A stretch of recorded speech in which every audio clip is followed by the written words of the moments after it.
What up, y'all? Appreciate you showing up, hanging out, listening to my dumb ass. Like and subscribe. So, correction, or not a correction, more information about the Unity whole situation. I was listening to Xbox 2. Jez had a bunch of information about it, and I didn't really think about it in this way, and it kind of brought some more light to it. Still a bad move. I mean, Unity's still gonna be whatever, but I didn't consider the mobile aspect of the whole Unity change and policy change. And he listed a bunch of games that are made on Unity for mobile, like Call of Duty Mobile and Genshin Impact, and other games too, but those are the main two big ones. And so I'm like, oh, that's what they're trying to do. They're trying to get a couple pennies off of all the millions and billions and gazillions of downloads. I see that. If they would have just done that, it would be different. But you know, they're doing it on, I guess they're doing it on all platforms and stuff. So, but whatever. And they changed the EULA in April. I can't remember when it was, but they changed it to accommodate their movements. Meaning, they took out the language where people aren't protected. If you have an older version of their game engine, then you're fine. But if you update, then you're screwed. Anyway, whatever. That was kind of the update, the mobile side of it. So, but what I really want to talk about is Square Enix. Square Enix. They put up a little graphic that says, "Oh, over 7 million Final Fantasy 7 remake."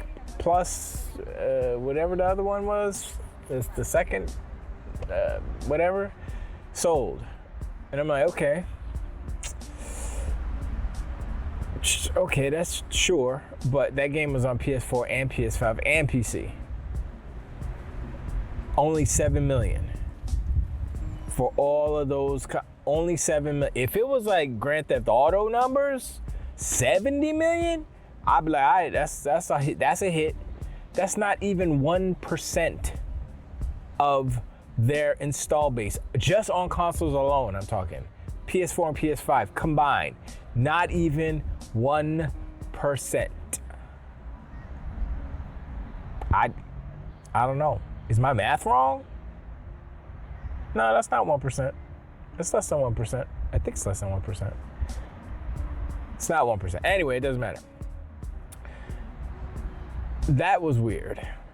And then,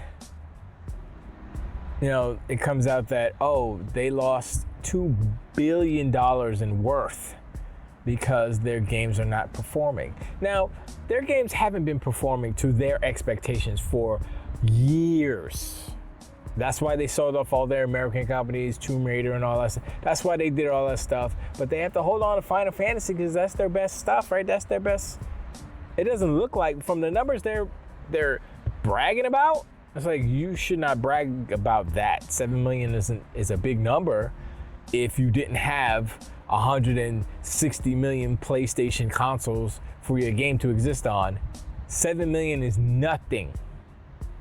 And so this whole 2 billion of value loss, basically, of their company, because Final Fantasy 16 obviously didn't perform how it should. Why is that? It's the PlayStation curse. I've said this before. Not every time, but sometimes when a company does an exclusive deal with Sony, with PlayStation, that game gets in trouble. Lawbreakers, how you doing? How'd that work out for you, Cliffy B? Didn't, because you bragged about being exclusive on PlayStation, you made fun of some Xbots, and your game failed. And you closed your studio. Karma's the BI, isn't it, Cliffy B? I just saw him on Twitter talking about, I'm gonna go have lunch with some people at Nintendo and Epic Games. What do y'all want me to ask him? I'm like, I don't think anybody cares. Just go in your Lamborghini and drive around North Carolina, whatever. It doesn't, nobody cares. Nobody. If you ain't making a game and it ain't hot, nobody cares, Cliffy B. But I'm like, yo, it's like the writing's on the wall. You see, the industry is literally changing, morphing in front of our eyes. It always is, but sometimes most of the time it's predictable. But now it's like, oh, all the things that Sony has been doing, meaning like buying these exclusives and stuff, particularly with Square Enix, has literally almost brought them to the brink of extinction. That Square Enix has to sell all these studios, cut production studios. They're bad. They're down. They're so down bad that I guess they got rid of the old CEO. They got the new CEO in there, and now they're like, yeah, let's make friends with Microsoft because they have money and that's what we need. Yep, those games are coming over. Explain to me the reason why those games weren't on Xbox. And you're like, oh, well, Sony signed a contract. Whose idea was it to sign a contract with Sony? And I'm pretty sure Sony didn't give you enough money to compensate for, or they tried to math it to say, oh, Xbox only has 2 million consoles, so you're not going to sell. I don't know. You know, they did some crazy math over there. But now you're looking at Starfield. And it's like, wait, they got 7 million players on like day one? Huh? How's that work? Or 6 million players? How? They pre-sold 2 million? How? At full price, over full price at $100 for the most part? Well, 1 million was $100. Another million was the $35 whatever. I'm pretty sure some people double dipped. So 132 or whatever. Then you look at all those things. And they're saying, well, why aren't we doing business with these people who have a lot of money and want to give us the money? Why aren't we doing that again? Oh, because we're Japanese and we want to stay with our Japanese brethrens and sisterins, and we don't like Americans, and they gave us a little bit of money, and we're family, right? It's like, no, we're not. Money. We need money. Money first. How do you lose $2 billion? Is it a Japanese thing? It's not a Japanese thing. It's a Square Enix thing. They put so much money into Final Fantasy, and I'm gonna be real. Final Fantasy right now, 7 in particular, Rebirth, is living off of nostalgia and a lot of smoke and mirrors and flash graphics and stuff. Ultimately, if you break it down, is that game so brilliant? No, it's all about nostalgia. It's like, oh yeah, I remember the first game. This is how they did it there, and this is how they did it in this one. That's all it is. It's a remake. It's literally a remake. I'm not saying it's a bad game, but what I am saying is that I think it may be overrated just a tad because it is Final Fantasy. You know, you can't say a game like Starfield is overrated because it's a brand new game, brand new IP, never been existed in the world of existence of video games, and it's destroying. Everybody's talking about it, zeitgeist, blah blah blah. And so if Starfield ends up doing better than Final Fantasy Rebirth, remake, whatever, let's combine them all because it's basically one game. They split into a whole bunch of. See, that's another thing that people are letting slide, is that they literally took one game and split it into, how many pieces is it now? Like 3 now? Right now it's 3, going on 4. And y'all eating it up. You're gonna pay full price for each little segment. Now they did some Thug Thizzle work, and they made them bigger, but I don't know, man. And I've never been a Final Fantasy dude anyway, so once I played Oblivion, I was like, JRPGs could kick rocks, cause I'm good, yo. These American, these Western RPGs, I was like, yeah, let's go. You know, Oblivion was the start, and I was like, I never look back. You know, I've got Sea of Stars. I have that game downloaded. I just haven't started it yet, but Rafa say it's good. Everybody's saying it's good. Game of the Year contender, sure, okay, but you know, maybe I'll play it if I'm feeling pixel arty. I'll play it, but I'm not in a rush because Starfield is satiating all of the desires that I got, all of them. I mean, I barely upgraded my ship. I made it a little bit longer, and I added some cargo, so now I have like 500 and something cargo instead of the 3 or 2 or whatever it was. And so that's the first step. I mean, I need to get my piloting up so I can steal some different ships, because I've been in a couple of ships that I can't steal. It's like, oh, I didn't tell y'all. Did I tell y'all when I jumped in a, what is it? The spacer. It's a spacer ship, and I jumped in, and they took off, and I couldn't get. It wouldn't let me inside the ship to fight them because it wasn't the right class. And I got the ship started taking off, going into space, and it kicked me out of the ship, and I fell out, and I didn't use my jetpack in time to not die. That was pretty funny. I was like, okay, that was pretty good. And I've seen that happen on another video. Somebody was taking off and somebody fell out the ship. So I was like, that's what happened to me. So it's not like a glitch or anything. It's just, yeah. I think it's one of those. Actually, what they should have done is had like an emergency hatch or something where the door open up and blow me out. That would have been kind of cool, instead of just pushing me out of the wall basically, or at the bottom of the ship. But the reason is because I can't get access to the rest of the ship, so I'd be trapped in the cargo hold until whenever the AI routine decides to do whatever it does, which is probably just disappear, and then in that instance I'd be stuck in space, which would be kind of cool. Anyway, we talk about Square Enix. When I talk about Starfield always wins the conversation. But Starfield, I mean, Square Enix, they're in trouble. And bottom line, they're in trouble. Their change in how they're dealing with Microsoft is an indication. The fact that they said, yeah, we lost $2 billion in valuation or whatever. And you ask yourself, well, how did they lose $2 billion? The game didn't sell? No.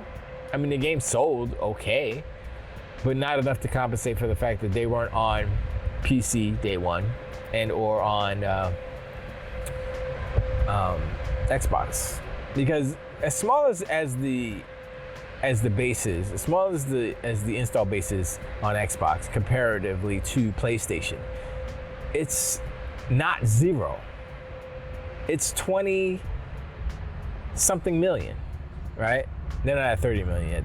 I think they did leak, or one of the dudes leaked, one of the Xbox dudes leaked that they're at 30 plus million Game Pass subs. I don't know if he was just adding in core, or just just giving the numbers when he deleted it from his LinkedIn. But thank you. I think that was on purpose. I think they did that on purpose just to like put the number out there so that they wouldn't have to announce the number, but they put it out there saying, no, shh. And they don't really want to talk about numbers anyway, because it really is about engagement. Like, how many people are playing your game? That leads to and is an indication of popularity and also potential future sales of items in game, or mods. The mod community, I know I talked about this last video, but the mod community is ridiculous, and I'm waiting for it to jump off on Xbox, because I want to get all the mods, not all of them, but some of them. And that's another thing that PlayStation doesn't understand, and PlayStation fanboys don't understand, Dr. Unicorns don't understand. We're gonna get mods, right? We're just talking about Xbox, right? So it is September now. They said next year. They got us on the hook till next year. It's like, even if you stop playing and be like, oh, I'll wait for mods, you're gonna come back, because the mods are ridiculous and they make the games better. They literally make the games better. And so if you're liking Starfield now, you're gonna like it a whole lot more when all the mods, and you can pick the mod you want to. It's something that the PlayStation ponies, the donkey unicorns, don't understand. They've never experienced the level of modding that the Bethesda games have on Xbox. Now, I know you can say, oh, there was mods on PlayStation 2. Not 2, PlayStation as well. Yes, they were, but they were hot garbage trash mods that you couldn't do anything. You couldn't put the Macho Man mod on your PlayStation. It was only like mods that existed within the actual game, and it was some weird like clause. It was stupid. And plus, Sony is very sensory they like to censor their games.